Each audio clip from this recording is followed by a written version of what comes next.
ولما جاءهم رسول من عند الله مصدق لما معهم نبذ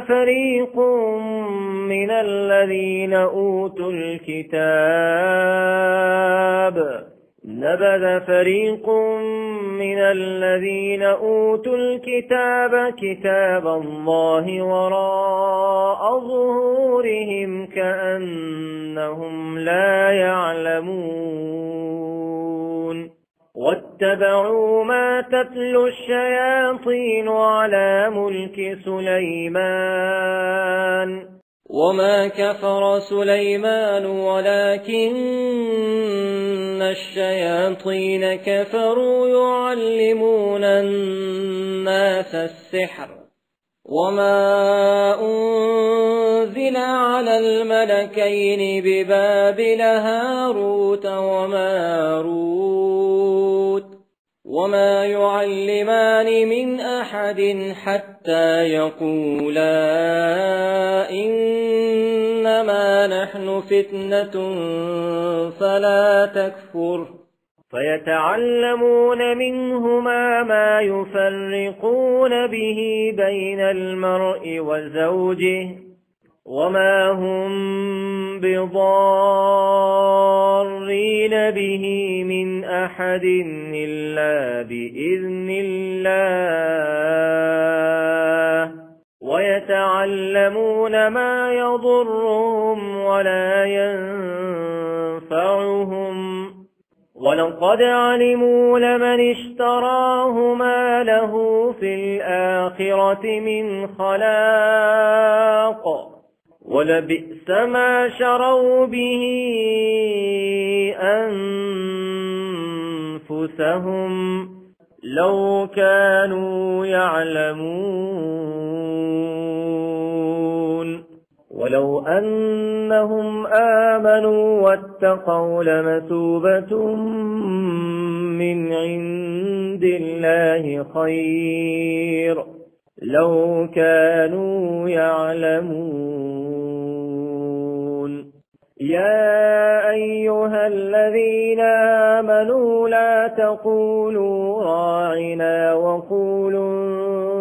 انظرنا واسمعوا وللكافرين عذاب أليم ما يود الذين كفروا من أهل الكتاب ولا المشركين أن ينزل عليكم من خير من ربكم والله يختص برحمته من يشاء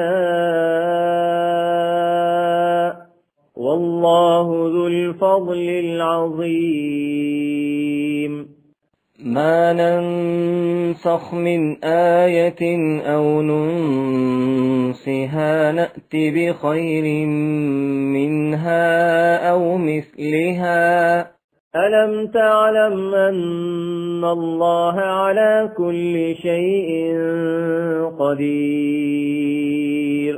ألم تعلم أن الله له ملك السماوات والأرض وما لكم من دون الله من ولي ولا نصير أم تريدون أن تسألوا رسولكم كما سئل موسى من قبل ومن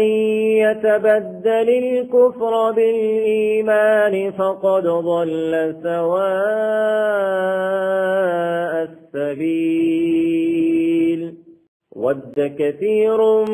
من أهل الكتاب لو يردونكم من بعد إيمانكم كفارا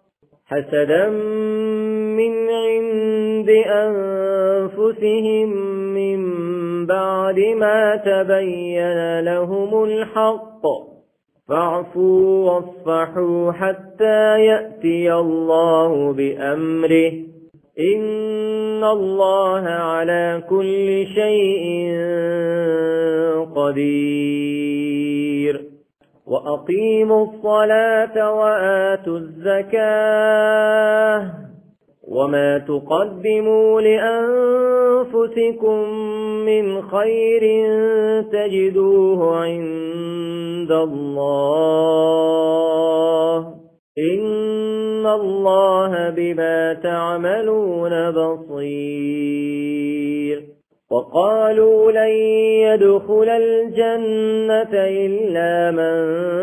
كان هودا أو نصارى تلك أمانيهم قل هاتوا برهانكم إن كنتم صادقين بلى من أسلم وجهه لله وهو محسن فله أجره عند ربه ولا خوف عليهم ولا هم يحزنون وقالت اليهود ليست النصارى على شيء وقالت النصارى ليست اليهود على شيء وهم يتلون الكتاب كذلك قال الذين لا يعلمون مثل قولهم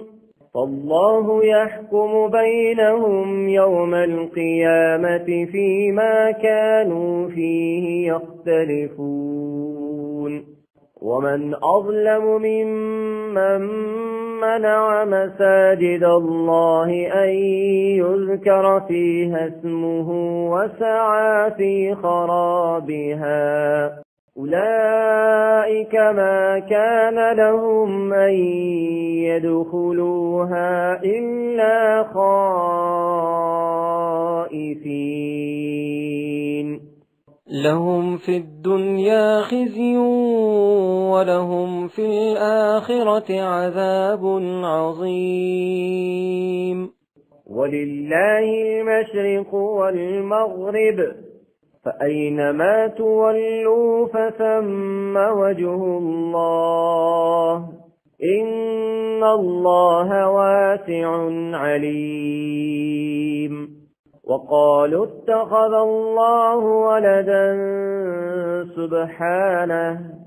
بل له ما في السماوات والأرض كل له قانتون بديع السماوات والأرض وإذا قضى أمرا فإنما يقول له كن فيكون وقال الذين لا يعلمون لولا يكلمنا الله أو تأتينا آية كذلك قال الذين من قبلهم مثل قولهم تشابهت قلوبهم قد بينا الآيات لقوم يوقنون إنا أرسلناك بالحق بشيرا ونذيرا ولا تسأل عن أصحاب الجحيم ولن ترضى عنك اليهود ولا النصارى حتى تتبع ملتهم قل إن هدى الله هو الهدى ولئن اتبعت أهواءهم بعد الذي جاءك من العلم ما لك من الله من ولي ولا نصير